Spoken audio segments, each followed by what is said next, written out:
ठरलं तर मग या मालिकेच्या पुढील काही येणाऱ्या भागांचे अपडेट जाणून घेऊया आपल्या आजच्या या व्हिडिओमध्ये. चला तर मग प्रेक्षकांनो, सुरुवात करूया आपल्या आजच्या ह्या व्हिडिओला. तर इथे आता आपण पाहणार आहोत की इकडे आता कशा पद्धतीने अर्जुनला शेवटी या सगळ्याचा खरा सूत्रधार कोण आहे हे समजणार आणि आता अर्जुन थेट त्याच्या घरीच पोहोचणार. आता नेमकं कसं आणि काय घडतं या सर्व गोष्टींचे अपडेट आपल्या ह्या व्हिडिओमध्ये अगदी सविस्तर पाहूया. चला तर मग प्रेक्षकांनो, सुरुवात करूया.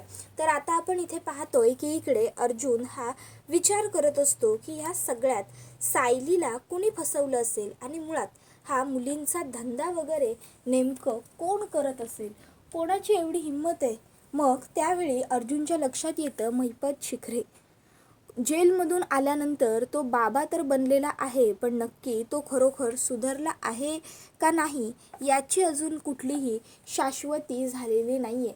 आणि मला तर असं अजिबात वाटतही नाही आहे की तो खरोखर सुधारला वगैरे असेल. महिपत शिखरेचा याच्याशी संबंध असू शकतो, कारण पहिली गोष्ट त्याचा गुन्हेगारी जगताशी खूप मोठा संबंध होता. दुसरी महत्त्वाची गोष्ट, माझ्याबरोबर त्याचं जे वैर होतं त्याला त्याचा सूड उगवायचा होता. त्याने सूड उगवण्यासाठी सायलीचा वापर केलेला असू शकतो. आणि तिसरी मेन मुद्द्याची गोष्ट म्हणजे सचिन हा सध्या महिपतचा जावई आहे.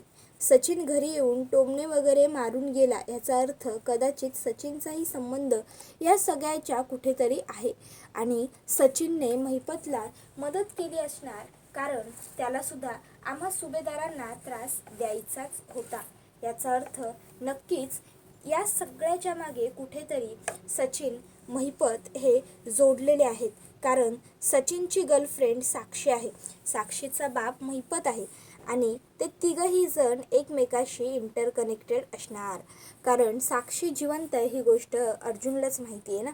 त्यानंतर मग आता लगेचच इकडे चैतन्याला तो त्याच्या मनातली ही गोष्ट बोलून दाखवतो. चैतन्य म्हणतो, अर्जुन, कदाचित सायली वहिनींना अरेस्ट झाल्यामुळे तुझं डोकं चक्रमसारखं फिरू लागलेलं आहे. अरे अर्जुन, विसरतोयस का तू? तो महिपत जेलमधून सुटून आल्यापासून केवढा चांगला वागतोय ते. अरे जस्ट बी लाईक महिपत बाबा. तू विसरतोयस का? तो बाबा झालाय बाबा. त्यावेळी अर्जुन म्हणतो, ते फक्त जगाला दाखवण्यापुरतं. अरे महिपत शिखरेसारखा अट्टल गुन्हेगार आहे तो. तो कधीही सुधारू शकत नाही.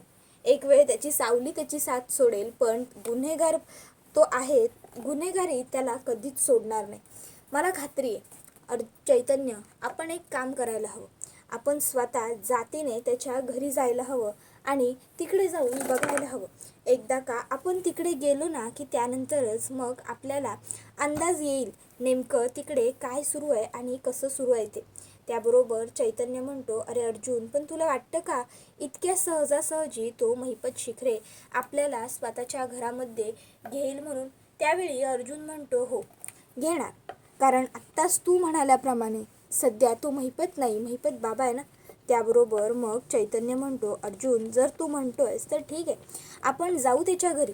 पण मी खरंच सांगतो, मला आत्ता तरी सध्या असं कुठेच वाटत नाही आहे की या सगळ्याजवळ ना महिपत शिखरेचा काही संबंध असेल. अर्जुन म्हणतो, चैतन्य, कधी कधी ज्या गोष्टी वाटत नसतात किंवा दिसत नसतात त्या गोष्टी तशाच असतात. ते म्हणतात ना, जसं दिसतं तसं नसतं, ते काहीसं तसंच असतं. तू काळजी करू नकोस. जर आपल्याला महिपतकडे काही नाही सापडलं तर किमान आपल्या मनातली शंका दूर होईल, माझ्या मनातली शंका दूर होईल आणि मग मला पुढे दुसऱ्या बाजूंनी इन्व्हेस्टिगेशन करता येईल.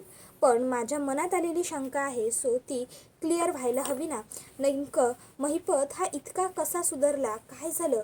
माझ्या मनाला खूप दिवसांपासून हा प्रश्न सलत होताच. तर कदाचित त्याचं उत्तर मला आज मिळूनही जाईल. चल. आणि मग दोघंही मित्र आता महिपत बाबांच्या घरी जायला निघतात. तर अर्जुन हा चैतन्याला म्हणत असतो, आणि हो चैतन्य, लक्षात ठेव, तिकडे जाऊन आपल्याला जाणून बुजून असं काहीतरी करायचं आहे की ज्यामुळे महिपतच्या मेल इगोला चॅलेंज जाईल, महिपतच्या गुन्हेगारीपणाला आव्हान मिळेल आणि मग महिपत आपोआपच सडनली त्याच्या त्या जुन्या लुकमध्ये परत येईल आणि आपल्याला काहीच कष्ट करावे लागणार नाही. जर महिपत लगेच जुन्या लुकवर परत आला तर याचा अर्थ या सगळ्याशी त्याचा संबंध आहे. पण जर नाही आला तर मग पुढे काय करायचं ते आपण ठरवूया. काय वाटतंय तुला? त्यावर तो होकार देतो. तर दुसऱ्या बाजूला इकडे आता चांगलेपणाचं नाटक करत असलेल्या श्वेताच्या नाकी 9 आणलेले असतात लहान मुलांनी. एका बाजूला स्मित काय कमी होता म्हणून आता ह्या गौरीला सुद्धा माझ्या अंगावर आणून बसवलेला आहे. कार्टे नुसता माझा जीव नको नको करत आहेत, एक जण माझा ऐकत नाहीये असं आता श्वेताला झालेलं असतं. तिला वाटत असतं की कुठून मला दुर्बुद्धी सुचली आणि कुठून मी ह्या सायलीच्या घरात आले. ह्या सगळ्यांनी मला तर पूर्ण ती काकूबाई सायलीच बनवून टाकलेलं आहे. सतत श्वेता हे कर, सतत श्वेता ते कर, आणि हे 2 कार्टी हे तर माझा जीवच खात आहेत. नुसतं आपलं म्याव म्याव म्याव माझ्या मागे पुढेच आहेत. अरे कार्ट्यानो, तुम्ही जरा तुमचं राहा ना, असं आता ती मनात म्हणत असते. पण तिची हिंमत नसते ना मुलांना तोंडावर काही बोलण्याची, कारण घरामध्ये इतर सदस्य असतात, मुलं जाऊन नाव सांगतील. तर आता जर इकडे जी अस्मिता असते ती तर खूप चिडलेली असते. ती म्हणत असते त्या सचिनला तर ना मी सोडणार नाही आहे, फक्त सायलीला सुटून बाहेर तर येऊ दे. त्याची खूप हिंमत वाढली आहे ना, त्याची एवढी मजल की तो इथे घरी येऊन आपल्याबरोबर हे सायलीबद्दल बोलून गेलेला आहे ना. पण सायलीला लवकरात लवकर फक्त बेल मंजूर व्हायला हवा. मग त्या सचिनला बरोबर मी दाखवते.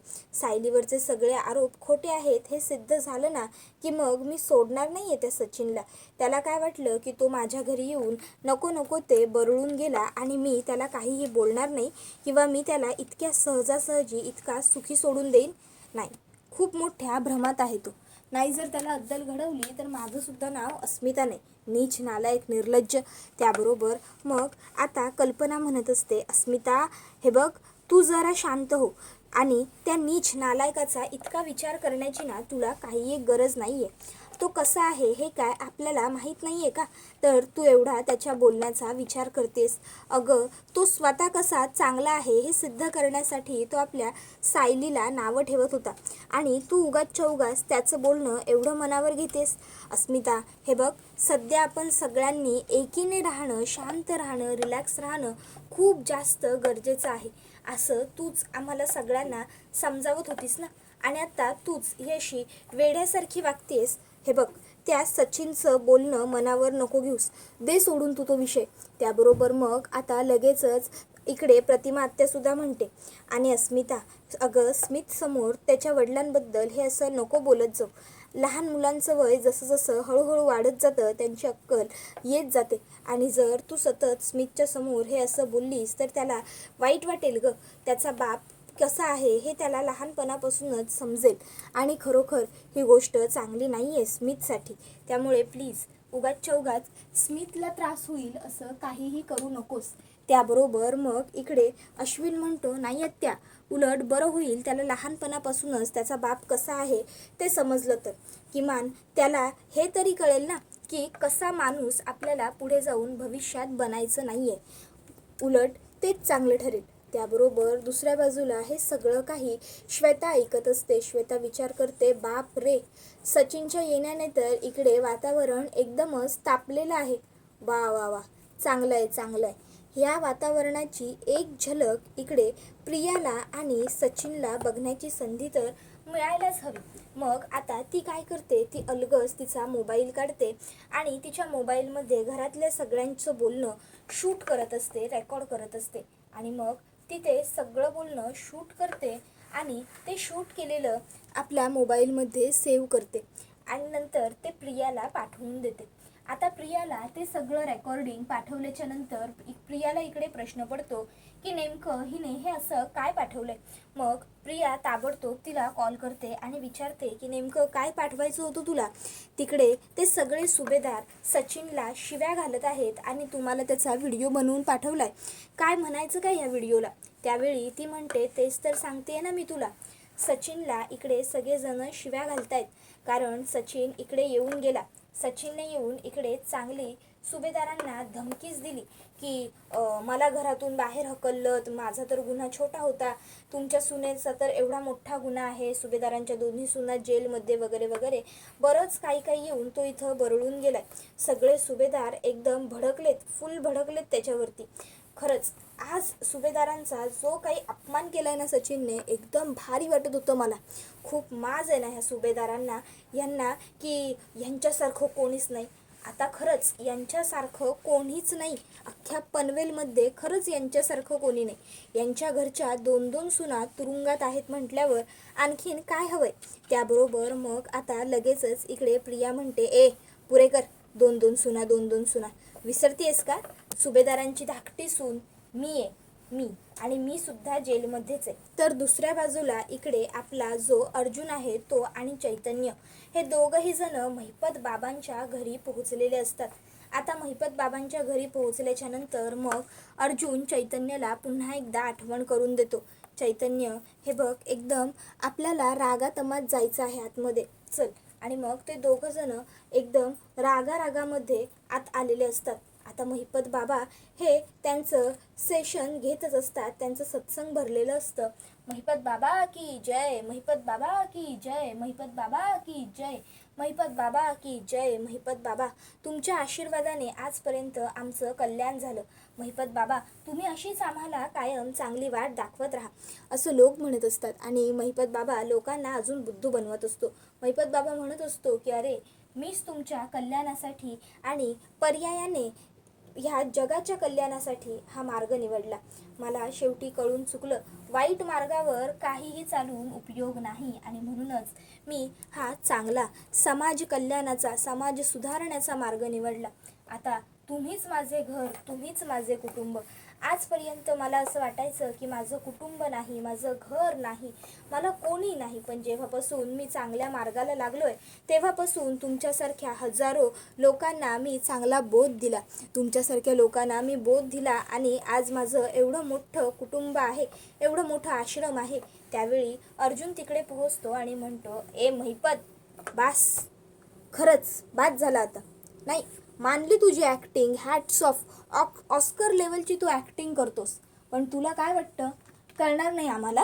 हां, ह्या सर्व भोंदूगिरी मागे तू काळा तुझा कुट्ट चेहरा घेऊन बसलायस ते.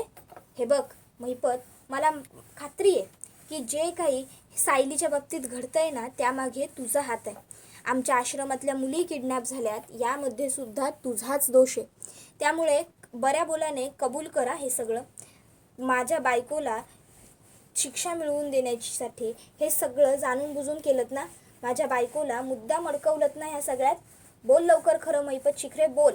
हे बघ, उगाचच्या उगाच माझा अंत पाहू नकोस. तुला चांगलाच माहिती आहे ॲडव्होकेट अर्जुन सुभेदार काय काय करू शकतो ते. आणि जर मी माझ्या बायकोला सोडवण्यासाठी प्रयत्न करायला घेतले ना खरोखर, तर मग ते तुला खूप जड जाईल. आणि तुझी ही जी काही भोंदूगिरी चालली आहे ना महिपत बाबा वगैरे, त्या सगळ्याला सुद्धा कुलूप लागेल. त्यापेक्षा जे काही असेल ते स्वतःच्या तोंडाने कबूल कर आणि लवकर मोकळा हो. सांग सांग सांग, स्वतःच्या तोंडाने सांग की या सगळ्याच्या मागे तूच आहेस ना. हां, गुन्हेगारी जगताचा तू बादशाह, आणि तू आत्ता ह्या सुधारलेल्या मार्गाला वगैरे लागलायस. आणि तुला काय वाटतं की आम्हाला सगळ्यांना खरं वाटतं हे. त्यावेळी मग आता महिपत बाबांचे भक्त भडकतात आणि आता भक्त कांगावा करू लागतात की हे सगळं काय आहे, आमच्या बाबांवरती हे असे आरोप करण्याची तुमची हिंमत होतेच कशी सुभेदार साहेब. हे बघा, तुम्ही खूप नामांकित वकील असाल वगैरे, पण ते आमच्या महिपत बाबांसमोर नाही. आमच्या महिपत बाबांना काहीही बोलायचं नाही. तसा महिपत म्हणतो, शांत शांत शांत लोक हो, शांत व्हा. हे बघा, एवढं भडकण्याची काहीही गरज नाहीये. अहो, सुभेदार साहेबांचं भडकणं स्वाभाविक आहे. सुभेदार साहेबांच्या पत्नीला नुकतीच अटक झालेली आहे. सुभेदार साहेब, मी तुमची मनस्थिती समजू शकतो, पण तुम्ही हे असं राग करून काहीही मिळणार नाहीये. अहो, वहिनींना सोडवण्यासाठी आपल्याला प्रयत्न करावे लागतील. आणि म्हणूनच जर तुम्ही आमच्या दारात आला असाल तर आमच्या दारात तुमचं सहर्ष स्वागत आहे. मी एक काम करतो, तुम्हाला एक मंतरलेला अंगारा देतो. तो अंगारा तुम्ही घेऊन जा, सायली वहिनींच्या मस्तकावर लावा. एकदा का तुम्ही सायली वहिनींच्या माथ्यावर तो अंगारा लावलात की सायली वहिनींचं आणि तुमच्या बाळाचं रक्षण होईल. आणि तुमच्या बाळाला व सायली वहिनींना काहीही तुरुंगामध्ये त्रास होणार नाही. त्यावेळी अर्जुन म्हणतो, माझ्या बायकोला जर काही त्रास दिलास ना महिपत तर. त्यावर महिपत म्हणतो, अहो अर्जुन साहेब, हे बघा, रिलॅक्स, शांत व्हा. तुम्ही जर अशी चिडचिड केली तर सायली वहिनी कशा सुटतील. आणि हे बघा, राहिला प्रश्न माझा, तर आता मी हा दैवाचा मार्ग निवडलेला आहे. मी हा चांगला मार्ग निवडलेला आहे आणि या मार्गावर चालत असताना मला अजिबातच वाईट मार्गाचा विचार चुकूनही करायचा नाही. पूर्वी मी जो होतो तो आत्ता नाही आहे. पूर्वीचा मी आणि आत्ताचा मी आमच्यात खूप फरक आहे. आता मी पूर्णतः बदलून गेलेलो आहे. आता मला त्या गुन्हेगारी विश्वाची आठवणसुद्धा नकोशी वाटते. हो, खरंच नकोशी वाटते. आता हा महिपत शिखरे तो गुन्हेगार, अट्टल गुन्हेगार महिपत शिखरे आहे असं तुम्हाला वाटतंय, पण तसं नाही आहे. आत्ताचा हा महिपत शिखरे बदललेला, सुधारलेला, चांगला महिपत शिखरे आहे. सुभेदार साहेब, चांगला महिपत शिखरे आहे. मला माहिती आहे तुम्हाला हे सगळं पटणार नाही. तुम्हाला हे सगळं पटायला वेळ हा लागेलच, पण तुम्हाला लागेल तितका वेळ घ्या. पण मी खरं बोलतोय. मी आत्ता पूर्णपणे बदलून गेलेलो आहे, सुधारून गेलेलो आहे खरंच. आणि राहिला प्रश्न सायली वहिनींचा, तर त्या लवकरच जेलच्या बाहेर असतील. पण आता अर्जुन साहेब तुम्ही या, निघा तुम्ही इकडनं. ही माझ्या आश्रमात आता प्रवचनाची वेळ आहे. त्यावेळी अर्जुन म्हणतो, दे ना दे, तुला किती प्रवचनं भाषणं काय द्यायची आहेत ती दे. पण ज्या दिवशी तुझा हा खरा चेहरा तुझ्या या भक्तांच्या समोर येईल ना, त्या दिवशी तुझे हेच भक्त चपलीने तुझे तोंड फोडायला येतील, एवढं लक्षात ठेव. त्याबरोबर मग आता अर्जुन हा तिकडनं निघतो. अर्जुनला जे अपेक्षित असतं महिपतकडनं कबूल करून घेणं, ते त्याला आत्ता शक्य जरी झालेलं नसलं तरी त्याच्या मनात डाऊट मात्र तयार झालेला असतो की नाही, या सगळ्यामागे कुठेतरी जाऊन महिपतच आहे. कारण याचा आश्रम आणि हे सगळं खूप मोठं आहे. आतमध्ये मुली वगैरे लपवायला नक्कीच जागा असणार. त्याबरोबर हा व्हिडिओ इथेच संपतो. व्हिडिओ आवडला असेल तर व्हिडिओला लाईक करा. धन्यवाद.